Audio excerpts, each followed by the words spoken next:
അസഹ്യമായ കൂർക്കമലി, ഉറക്കത്തിനിടയിൽ ശ്വാസം നഷ്ടപോയേക്കാവുന്ന അവസ്ഥ, അതുപോലെ തന്നെ ഡിസ്റ്റർബ്ഡ് ആയിട്ടുള്ള സ്ലീപ്പ്, ഇങ്ങനെയുള്ള ലക്ഷണങ്ങളെല്ലാം ഒബ്സ്ട്രക്റ്റീവ് സ്ലീപ്പ് അപ്നിയ എന്ന കണ്ടീഷൻ്റെ സിംറ്റംസ് ആകാം. വളരെയധികം ഗൗരവമായിട്ടുള്ള ഒരു ആരോഗ്യ പ്രശ്നം തന്നെയാണിത്.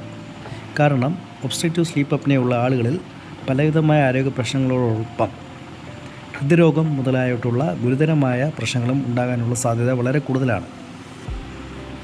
അപ്പോൾ നിങ്ങൾ ആർക്കെങ്കിലും നിരന്തരമായ കൂർക്കം വലിയും ഉറക്കത്തിനിടയിൽ ശ്വാസം നഷ്ടപ്പോകുന്ന അവസ്ഥ തുടങ്ങിയവ ഉണ്ടെങ്കിൽ തീർച്ചയായിട്ടും ഇവാലുവേറ്റ് ചെയ്യേണ്ടതുണ്ട്.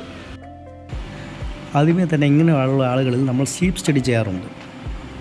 സ്ലീപ്പ് സ്റ്റഡിയിലൂടെ അപ്നിക് ഹൈപ്പോക്സിക് ഇൻഡെക്സ് മുതലായിട്ടുള്ള പലവിധമായ വിലപ്പെട്ട ഇൻഫർമേഷനുകളും നമുക്ക് ലഭിക്കും. പിന്നീട് ഇങ്ങനെയുള്ള പേഷ്യൻസിൽ നമ്മൾ ഡ്രഗ് ഇൻഡ്യൂസ്ഡ് സ്ലീപ്പ് എൻഡോസ്കോപ്പി അഥവാ ഡിസി എന്നുള്ള ഒരു പ്രൊസീജിയർ നമ്മൾ ചെയ്യാറുണ്ട്. അതായത് നമ്മൾ ഓപ്പറേഷൻ തിയേറ്ററിൽ വെച്ച് പേഷ്യൻറ്റിനെ മയക്കിയതിന് ശേഷം നമ്മൾ ഒരു എൻഡോസ്കോപ്പ് ഉപയോഗിച്ച് ഏതൊക്കെ ലെവലുകളിലാണ് തടസ്സം എന്ന് നമ്മൾ വിലയിരുത്തുന്നു. അങ്ങനെ വിലയിരുത്തിയതിന് ശേഷം ഒരിക്കൽ എവിടേക്കാണ് തടസ്സമെന്ന് ബോധ്യപ്പെട്ടതിന് ശേഷം നമ്മൾ എന്താണ് പേഷ്യൻറ്റിനുള്ള മാനേജ്മെൻ്റ് എന്ന് നമ്മൾ തീരുമാനിക്കുന്നു. അപ്പോൾ ഏതൊക്കെ മേഖലകളിലാണ് തടസ്സം എന്നത് നമ്മൾ തീരുമാനിക്കുകയും അതിനനുസരിച്ച് സർജറി നമ്മൾ പ്ലാൻ ചെയ്യുന്നു.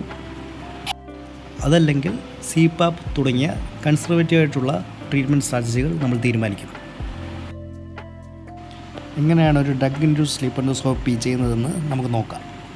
അപ്പോൾ നമ്മൾ മൂക്കിലൂടെയാണ് ഈ എൻഡോസ്കോപ്പ് പാസ് ചെയ്യുന്നത്.